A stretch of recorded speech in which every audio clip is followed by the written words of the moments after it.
બનાસકાંઠા જિલ્લામાં સાર્વત્રિક મેઘમહેર જોવા મળી। અનેક વિસ્તારોમાં વરસાદી પાણી ભરાયા છે।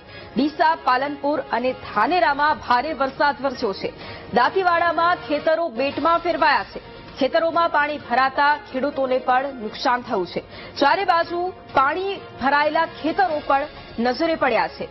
બનાસકાંઠાના દ્રશ્યો કે જ્યાં જિલ્લામાં એક તરફ સાર્વત્રિક મેઘમહેર અને અનેક વિસ્તારોમાં વરસાદી પાણી ભરાઈ ગયા છે। ડીસા, પાલનપુર અને ધાનેરામાં ભારે વરસાદ ખાબક્યો છે। દાંતીવાડામાં ખેતરો પણ જાણે બેટમાં ફેરવાઈ ગયા છે। ખેતરોમાં વરસાદી પાણી ભરાયા છે।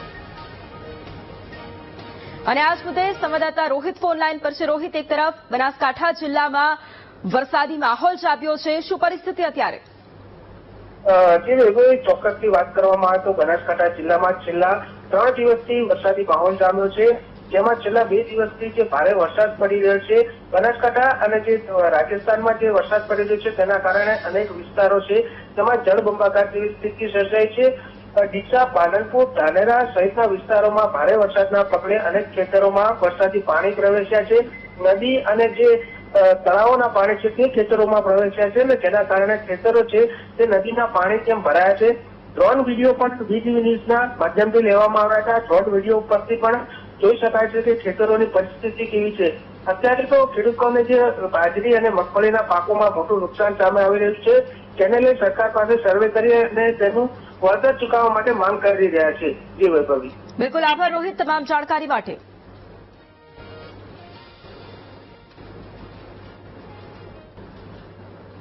તો આ તરફ પોરબંદર જિલ્લામાં પણ ધોધમાર વરસાદ ખાબક્યો। બરડા પંથક સહિત આસપાસના વિસ્તારોમાં વરસાદ ખાબક્યો છે।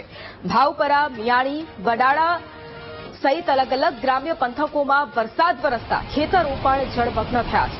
પોરબંદર જિલ્લાના આ દ્રશ્યો કે જ્યાં ધોધમાર વરસાદ ખાબક્યો છે।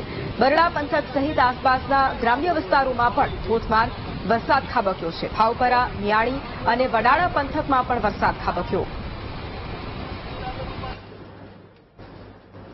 તો આ તરફ ડાંગમાં વરસાદ વરસ્યા બાદ પ્રકૃતિ સોળે કળાએ ખીલી ઉઠી।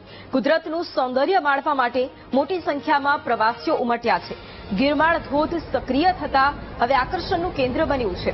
લીલાછમ વનરાજીથી ઘેરાયેલા ગિરમાળ ધોધનો અદભુત નજારો પણ સામે આવ્યો છે।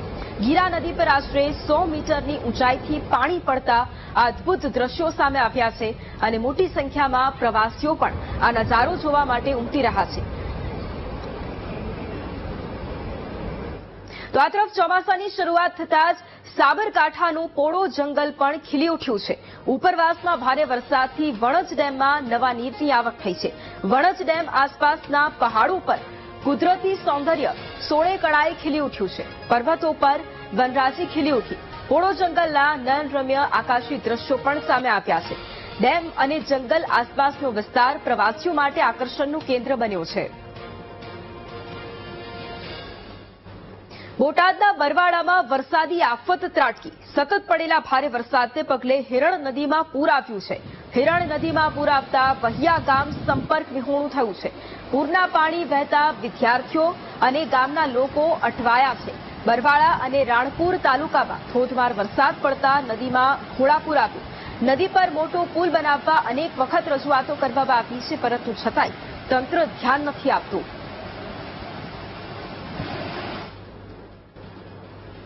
બરવાડા તાલુકાનું વહિયા ગામ કે જે દર ચોમાસાની અંદર વરસાદ આવે અને ગામ સંપર્ક વિહોણું બને છે।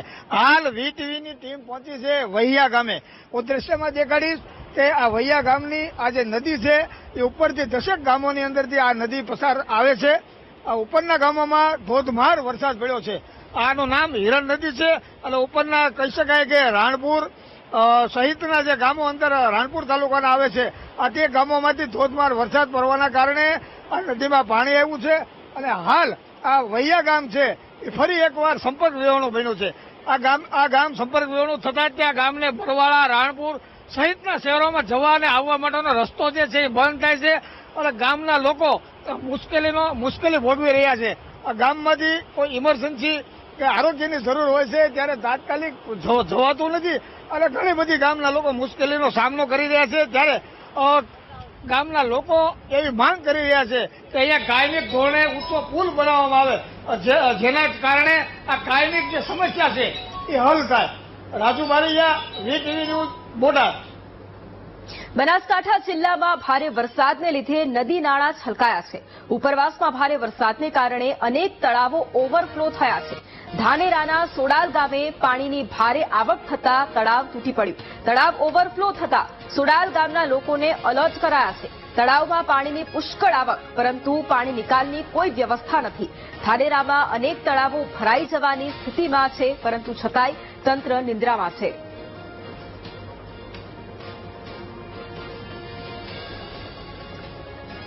તો એક તરફ બનાસકાંઠામાં વરસાદી માહોલ જામ્યો છે અને અનેક જગ્યાએ નદી નાળા છલકાયા છે. ઉપરવાસમાં ભારે વરસાદને કારણે અનેક તળાવો ઓવરફ્લો થયા છે. ધાનેરાના સોડાલ ગામે પાણીની પુષ્કળ આવક થઈ છે. તળાવ ઓવરફ્લો થતા સોડાલ ગામના લોકોને એલર્ટ કરવામાં આવ્યા છે. તળાવના પાણી પણ ગ્રામ્ય વિસ્તારોમાં ઘૂસતા લોકોને હાલાકી પડી રહી છે. તો આ તરફ પાટણ જિલ્લામાં પણ વરસાદી માહોલ જામ્યો છે. હારીજ સહિત આસપાસના વિસ્તારમાં ભારે પવન સાથે વરસાદ વરસ્યો છે. ગ્રામ્ય વિસ્તારોમાં પણ ધોધમાર વરસાદ વરસ્યો છે. બીજી તરફ ખેડૂતોમાં પણ ખુશીની લહેર છવાઈ છે. પાટણના આ દ્રશ્યો ઉત્તર ગુજરાતમાં સાર્વત્રિક મેઘમહેર જોવા મળી રહી છે. પાટણમાં ભારે પવન સાથે વરસાદ વરસી રહ્યો છે.